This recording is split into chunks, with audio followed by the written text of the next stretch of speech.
يا أصحابي يا حلوين، إزيكم؟ النهاردة هحكي لكم عن ليلى وسيف، إخوات بيحبوا بعض جدا. ليلى كانت الكبيرة وسيف كان أخوها الصغير. كانوا بيلعبوا مع بعض طول اليوم ويضحكوا ويشاركوا لعبهم. في يوم ليلى خدت لعبتها المفضلة وقعدت تلعب بيها لوحدها. سيف زعل وقال: أنا عايز ألعب معاكي. ليلى فكرت شوية وقالت: يا سيف، اللعبة دي غالية علي، بس انت كمان غالي علي أكتر.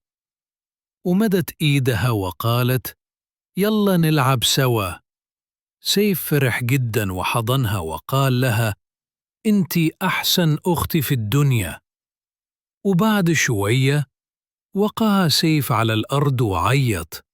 ليلى جريت بسرعة، حضنته وقالت له: ما تخافش يا سيف، أنا هنا وهساعدك تقوم. يا أصحابي، الإخوات لازم يحبوا بعض ويساعدوا بعض دايما. لو حد زعلان نسنده، لو حد محتاج مساعدة نساعده، ولو معانا حاجة حلوة نشاركها معاه.